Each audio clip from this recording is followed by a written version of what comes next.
Let's talk logarithmic functions. And I actually want to start this lesson with a question. And the question is, what happens when we try and find the inverse of an exponential function of the form f of x is equal to 2 to the power of x? So let's take a moment and let's try to answer that. Well, we can rewrite f of x is equal to 2 to the power of x by saying y is equal to 2 to the power of x. So then the question then is, well, how do I write the inverse of this? We know from our previous chapter that we can then flip around x and y, right? And then the question then just becomes, well, how do I isolate y?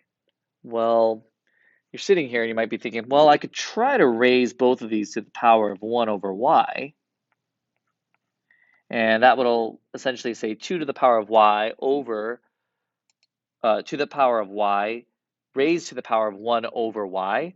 Well, that would then just be 2. Now we're left with this. Well, wait, how do I isolate y here? Well, I could just try to then raise each of these to the power of y, and you see where this is going, right? I'm being a little facetious here, but you get the idea, right? There's really no way for us to do this. Well, that's where logarithmic form comes in.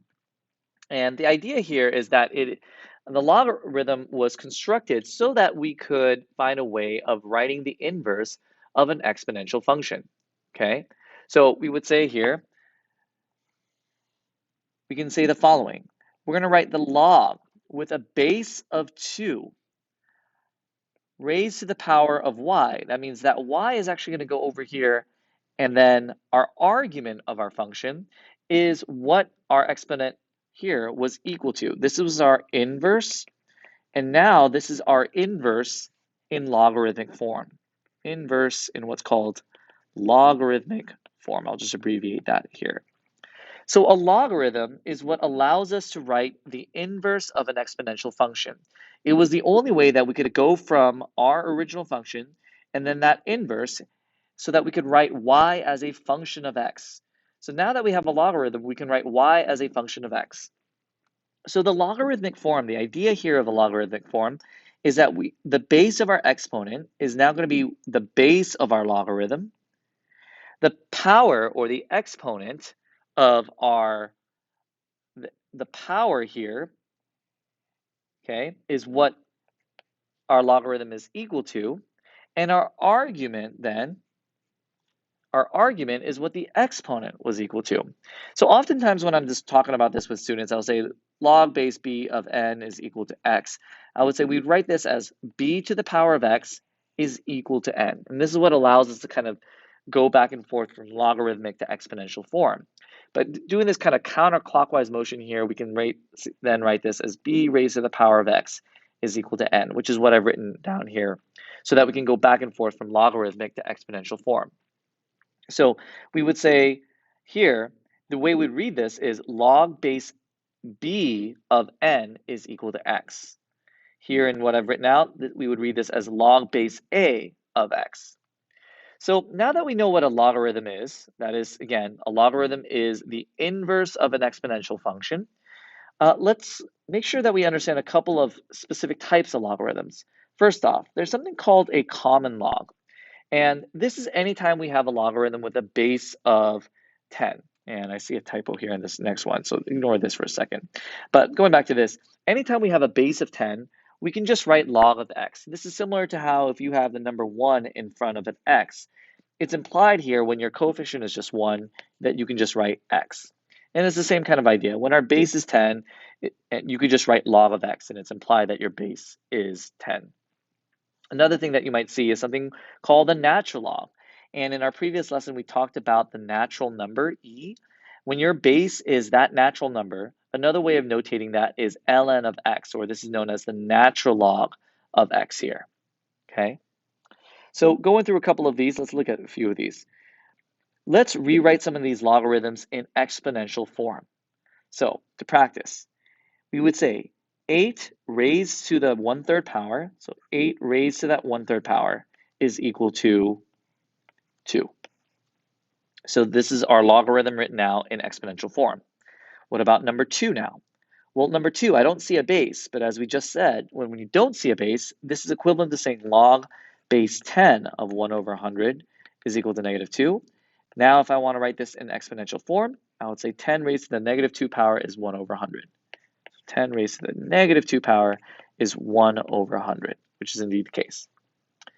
Well, let's look at something like number 3 here. Well, it says natural log of e cubed, which is the same thing as log with the base of e cubed is equal to 3. So e raised to the power of 3 is indeed e raised to the power of 3. Okay? Well, go ahead and let's try evaluating these logarithms. I'll do one together and you can try doing the rest on your own. Log base 2 of 32. Another way of asking this is to ask 2 raised to what power would give us 32? And the answer is 5. So we would say that log base 2 of 32 is equal to 5. Log base 3 of 1, 3 raised to what power is equal to 1? And the answer is 0. Pause the video and try the next two. Well, hopefully you saw that 4 raised to the 1/2 power is equal to 2, so this is equal to 1/2. And 10 raised to the negative 2 power is equal to 1 over 100, so this would be equal to negative 2. Now let's go the other way. Let's take some exponential equations and let's write them in logarithmic form. So we're going to write log with the base of 9, because that is our base. Our exponent or power is what's on the other side. And our argument now is what this entire exponent is equal to. So we'd say 9 to the 3/2 power is equal to 27. That is the argument of our function. Again, go ahead and try the next two. Well, log with a base of e of 1 over e squared is equal to negative 2. And again, remember log base e is also the same as saying natural log of 1 over e squared. So there it is in logarithmic form. Number 3, log with a base of 10, and I'm just going to not write the 10s since I can just leverage what I know about common logs. That exponent, 4, is over on that side, and our argument is 10,000. Okay? So now that we're a little bit more comfortable with going back and forth from exponential form to logarithmic form, let's talk about some of these properties of logarithms, which will make our lives even easier. So first off, log base b of 1. Well, what is log base b of 1? Another way of asking this is b to what power is equal to 1? And the answer is 0. So log base b of 1 is equal to 0, right? Which we see here just by going into exponential form, we can see that makes sense. Same deal here. Natural log of 1 would have to be 0 because log with a base of e raised to the 0 power is what gives us 1.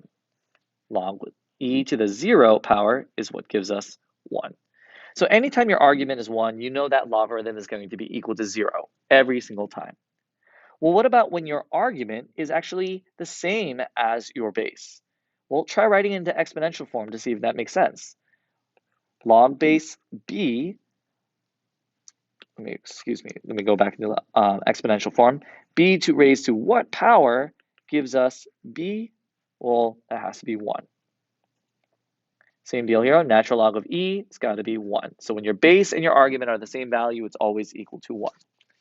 All right, what about the next couple? What about when you have log base b of b, so the base and your argument are the same, but that is being raised to some power of x? Well, we would say that this is just equal to x. Why is that the case? If I write this in exponential form, we'd say b raised to some power is our argument b raised to the x power, right? B raised to the x power then has to be what our logarithm is equal to in order for these two exponential forms to be equal. Same deal with natural log of e to the x. This would also have to be x. Well, how about this one here, number 4? And if you're struggling with this one, maybe it's because we have to identify that we're actually in exponential form right now. So let's actually rewrite it in logarithmic form. So log with our base of b of some argument is equal to log base b of x. Remember, we raised b to the log base b of x power. Now compare these two. The only way that these could be equal to each other is if our argument is equal to x. So we would say that it's equal to x. And this is actually pretty important here. Let me go ahead and write x here. But this is actually pretty important here because this leads us to our next point here.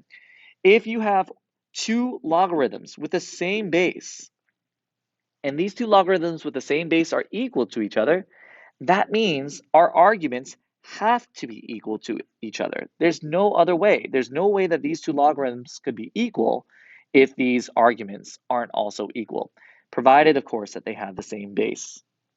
Okay? So go ahead and have you practice some of these here. So you can pause the video and look at these here. And if you've paused the video and you've worked through these, I'm just going to write out the answers, but there are two in particular that I want to discuss. So here are all the answers to the problems. But I do want to talk about 9 and 10 real quick, because those are the ones that I think might prove to be the trickiest for students. Let's look at number 9 first. So for number 9, we would say 4 raised to what power gives us 1 over 8? And the difficulty about this one is that 1/8 is not going to be the result of raising 4 to any power.